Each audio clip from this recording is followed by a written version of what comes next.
This week on the Baby Then What podcast, Amanda had her baby, Jessie pooped on her midwife, and we have zero regrets about any of it. Labor and delivery, the unfiltered version, all the tips, all the chaos, all the stuff your doctor won't say. Let's go. Welcome back to the Baby Then What podcast. Today we have a crazy good episode because someone's not pregnant anymore. I'm back. I have not a big belly. I have a fluffy belly because that's what happens. But yeah, so we're talking all things labor and delivery this episode. We're going to hear all about Amanda's third bodily. And I have a couple of questions I want to ask you so that we can hear about how it went. And we're going to talk to you guys all about the parts of labor and delivery that people really never speak about or talk about. And I think is really important that people know about. Yes, and we've done this twice already, so it's not just going to be about mine. We're going to jump back into Jessie's also because I want to ask her how psychotic she was. Yeah, and never choosing to do a natural birth. So kudos to all of you who have done a natural birth. You're insane. Yeah, insane. I know, it's crazy. Before we get started, don't forget to follow us on Spotify. We have new episodes dropping every Thursday. Yeah. And follow us on Instagram too because we put some fun stuff over there. Let's get started. Tell us about your labor. Firstly, I can't believe we're here. We're already, I feel like last time we filmed, I was like joking with you, like, you're not going to see me again. And we took a video of you, like that was it. Like, yeah, I went into labor, I think a week later. Like that. Yeah. Labor and delivery, my favorite thing. So if you've been following Jessie and I from the beginning, you know this is my favorite thing. I probably had a day just so I can do labor and delivery. Third time's the charm. So let's backtrack a little bit. She was born 36 and 6 days. So just shy of 37. And I can't say 37 because they yelled at me. It's they're all at 6 and 6. I'm like, guys, you're being really dramatic. Like, why do I dare? So, oh, it is like to the T. I was like, so she's 37. They're like, no, she's 36 and 6. So like, it's a day shy of. I was like, you know what, guys, you're a big difference. There is no big difference. There really isn't because she is in a different bucket of premature. So she counts as more premature because she was 1 day shy of the 37. God, 1 day shy. Sorry, 1 day. It's like they are by the book in the hospital. They are so by the book. So long story short, if you've been following along, you saw that I was in triage for the 2 weeks leading up to her delivery. And like every day, like Jessie's like messaging me to like whatever. And I'm like, sorry, I'm back at triage. Talk to you in a couple hours. And basically on April 17th, I went into triage. I looked at Adam and I was like, I'm fucking done. My blood pressure shot up again. And I said, I'm done with the drugs. Like I've had enough. Like I'm not going that. For context, she was on a lot of medication that was making her like woozy and sick, dizzy, and all the things while being pregnant and taking care of 2 kids. Because they also forget that you are a mom and have to function and have to drive a car and have to do things where like I couldn't drive a car. Someone had to take me. It was nuts. So we got there April 17th and I was like, they checked my blood pressure. They gave me another pill. They're like, you can go home now. And I looked at her and I was like, I'm staying. And this doctor looked at me. She was a fellow. She looked at me and she was like, you know when the dogs like do like the head tilt? And I was like, go get me doctor. I'm not leaving. You are not sending me home again. And I was like, imagine I didn't live that close to a hospital. Yeah. Okay? I was there every 2 days. Right. Imagine I lived an hour and a half away and needed to get there. I'm not leaving. So she was, okay, I will be back. Like she probably shocked herself. Before you continue, I feel like this is a big difference of all your pregnancies. Like, yes, on pregnancy 1, you're like, whatever you want. Yeah, you would have listened to them and not done anything. Pregnancy 2, you probably had a bit more confidence. And by this one, you're like, I know what I want. I'm advocating for myself. Go drive it. Like, literally go fuck yourself. We had to hear it out. She's like, I'll be back. Adam and I are sitting there, whatever. 3 doctors coming, okay? They're like, so like, you're okay to go home, but like, I was like, I'm not going home. I go, she's 1 day shy, 37 weeks. I go, my blood pressure's fucked up. You are taking her out today. And you delivered safely 2 times. Yes. Yes. Like you have proof upon. So she looks at me. She goes, okay. See, like, what are they going to say? I was like, okay. I don't even have the baby in the triage. Yeah, I was like, I'm not leaving. So unless you want me to stay in this fucking room for the next 2 weeks, I'm not leaving. I just have this image in my head of like getting the security guards to like haul you out on your Adam, who's like, my husband's pretty vocal. He kind of was just like, whatever she wants. Like, he's vocal. It's pretty hard to fight with a 37-week third time pregnant mom. Like, you're not fighting at me. You're just no, you're annoyed. You know what? They were like, we don't have a room for you. I was like, I will wait. So I went in around 7:30, midnight comes around. I look at Adam. I was like, I'm famished. So we ordered subs. I was like, fuck it. Didn't have turkey this whole pregnancy. We're done. Yeah, at that point, I was like, I actually don't care. Get me a sub. An hour later, 1 a.m., they were like, we have a room for you. I was like, great. And this, like, she comes in whenever. I hope she's not listening to this. Honestly, but it's okay. They don't, I don't think they saw. Some of them did. They bring me into the room. Adam's like, I'm passing out. Again, third time, daddy's like, you got this, Brie. I'll see ya on the other side. Literally. Hood on, 1:30, he's like, see you later. Like, contractions, fuck you. Like, you deal with it. You're fine. He literally put his hood on, covered his eyes, and he was like, let me know once you're starting to push. What? This is the third time. You're fine. He's like, you're fine. Like, what do you want me to do? Were you fine? I was not fine. I wanted to release one video that it decided to take myself in the pitch dark going through a contraction. Lying on your back. Lying on my back. Basically, they came in. So that was 3 a.m. They came in. They're like, you're 3 centimeters dilated. Do you want that epidural? And this is what I wanted to preface. Do you want the epidural? And I'm like, no, I'm fine. My bar is 3 centimeters. Water broke, okay? I was like, I'm totally fine. I went to 7 with Ace. I'm totally fine. Sorry, I walked into the hospital with Ace at 5 or 6 centimeters. I was totally fine. She's like, but I really highly suggest you get an epidural now. She goes, third time, it goes much faster. I was like, I'm totally fine. She goes, okay, I'm going to turn off the lights now and I'm going to let you sleep. This is like 3 o'clock in the morning. She's like, I'll be back soon. No one came back. And I'm sleeping. I'm sitting there being like, shit, I'm fucking dying really fast. Yeah. And she warned me. She was actually amazing, the nurse. She goes, I really highly suggest you do this right now. I'm like, I'm not going to do it. I went from 3 to 7 centimeters in maybe 20 minutes. Yeah. It was so fucking fast. I was like, you need to get me that epidural now. And he was like, I told you to do. We start bantering and fighting. He hasn't slept. I have not slept at this point. Right. Since the night before. Right. Okay. 7 centimeters. They put that epidural in. They give me a little bit. I probably had relief. I saw a picture for maybe 40 minutes. I had a little bit of relief. And then they're like, okay, it's time to push. Oh my God. I held the whole thing. Really? The entire thing.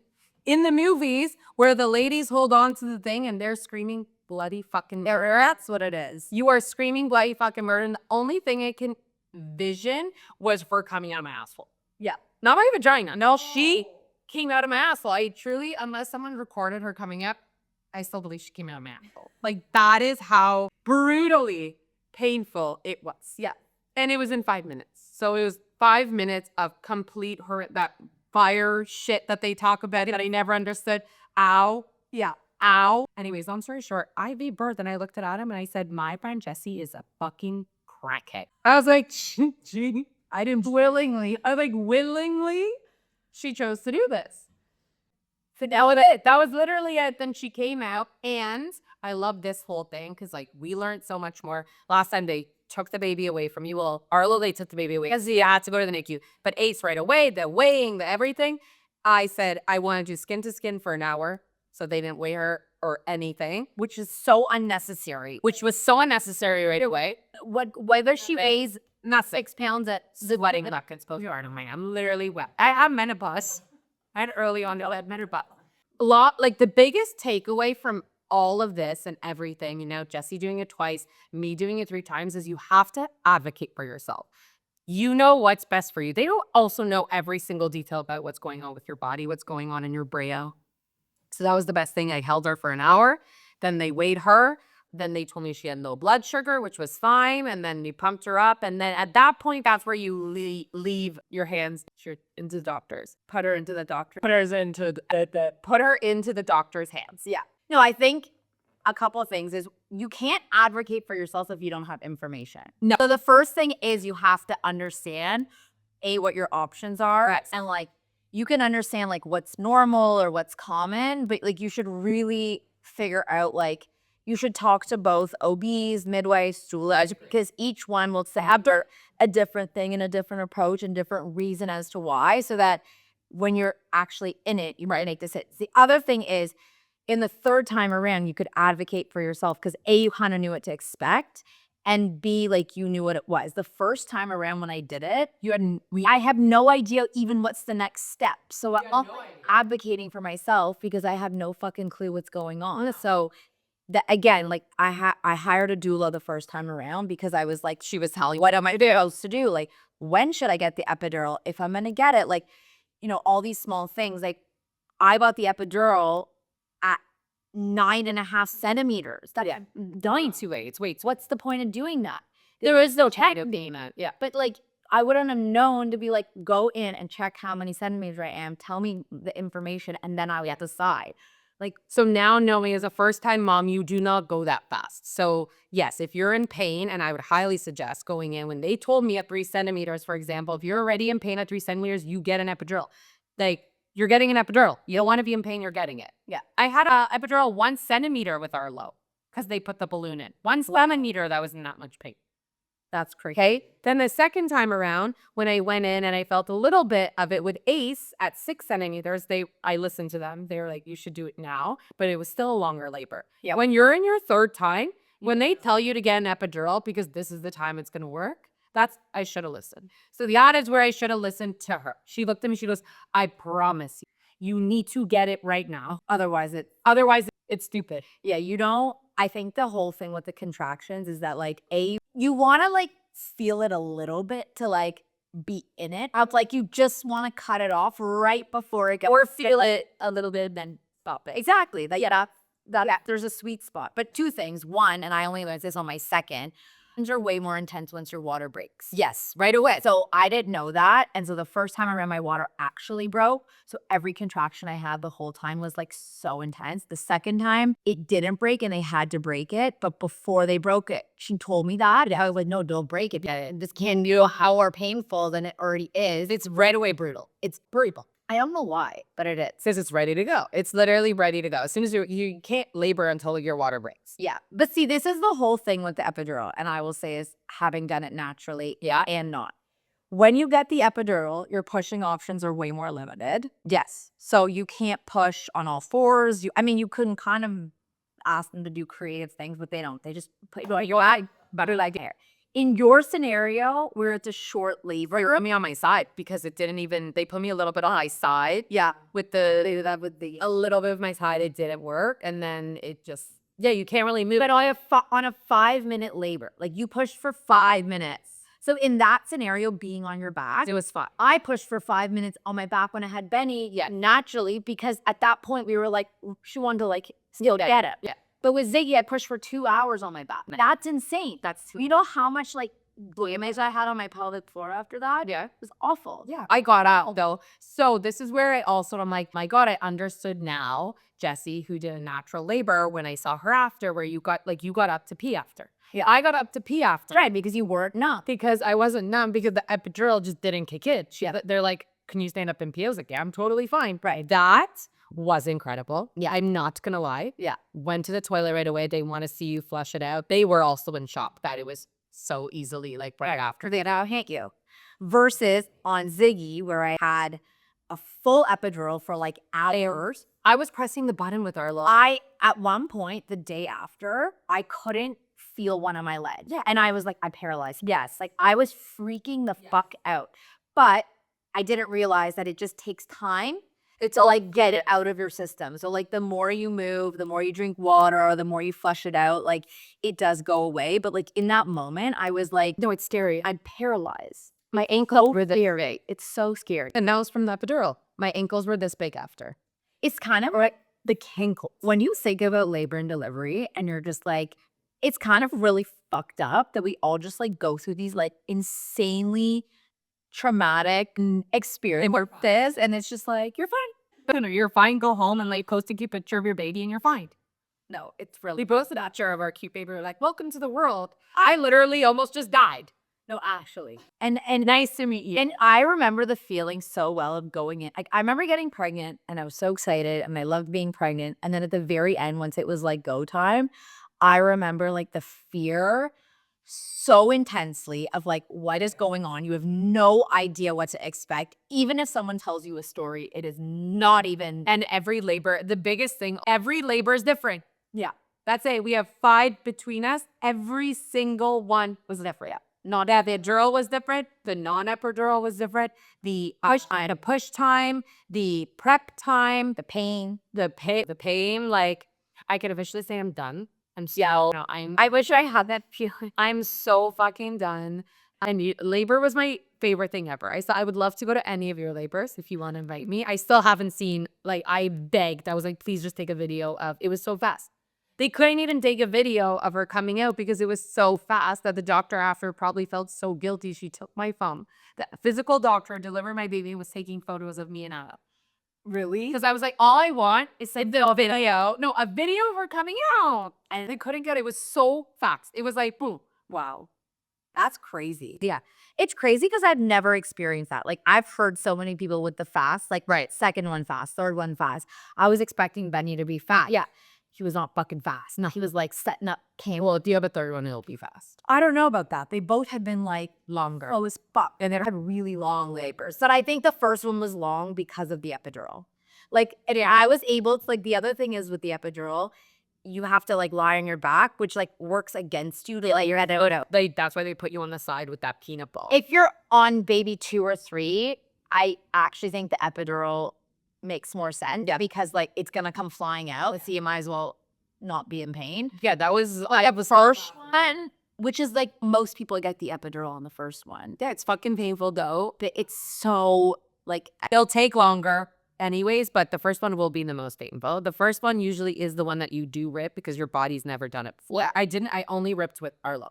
say I didn't rip with these two and she fucking flew. You would think a baby flying out of you like you were gonna rip. well, the other thing they say is that you want not a slow labor, but a gradual labor, because then your vagina is slowly opening and not like going, and then the baby coming and like Shooting out. 5 minutes? That's nothing. like, did you sneeze? And she's like, I don't know. No, I remember the only vision I have truly, and I keep is I was sideways holding on. Adam was like trying to cover me. I was like I was in so much pain.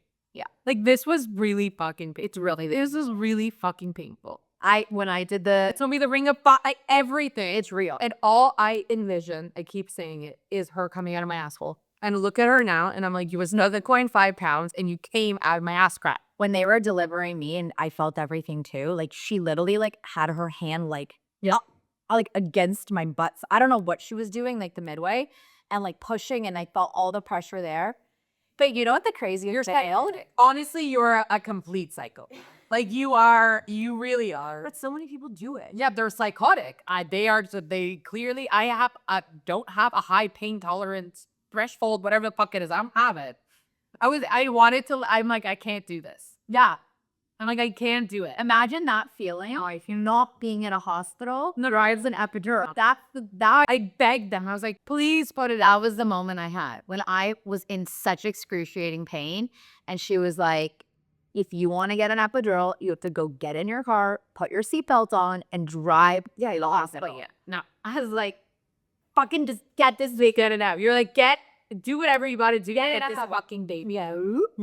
No, but It's still the most amazing thing ever. it's a humbling experience. Yes. It's honestly incredible. Like, It is incredible. as scary as it is and as traumatic as it could be, it's also the most powerful, coolest thing. Coolest thing. Play music. Literally play music. Yeah. And then it makes it different. It makes that was Jessie's biggest hit. That's break to music to the hospital to the midwifery to where your fucking pool and your thing, your kiddie pool. Yeah, your kiddie pool. I call my kids a kiddie pool and I'm like, this is where women labor. Yeah. No. Not for you. No. You know what the craziest thing is though? And that's for you doing the pool though. Yeah, I would do. Well, you know what? Honestly, the birth center was much nicer Right. because they have all the things and I left. Yeah. I don't want, they gave me the list of the home birth stuff. Yeah. You need like 95 towels and 500, like, You need like the because it's like you're constantly changing stuff and you're wet and you're gross and you're pooing and you're shit and bloody. No thanks. I don't want that. I pooed before, so I don't think I pooed all over my midwife. And All over. I knew.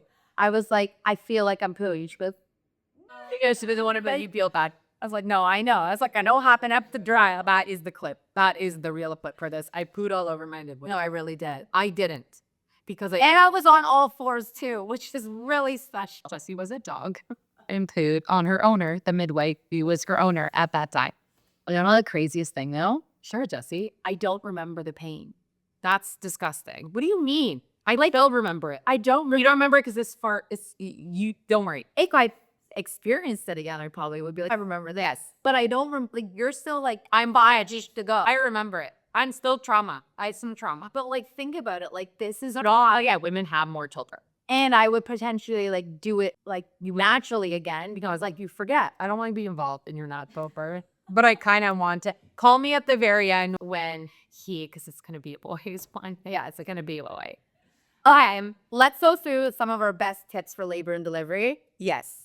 For all of the first time or second time Or third time moms. So advocate for yourself. Now that even you are a first time mom, I think there's a lot of information out there. If you're not listening to us, there's tons of information now. Do a little bit of research. and even with AI, tons. You could totally get an AI to help you be like, what are my birth plan options? Yeah. Why are these things done? Why are they important? Yeah. What would you do if you were in my shoes? This is who I like. Tell your AI, Like I have all these medical things. I have, like, I want to go on the more natural side.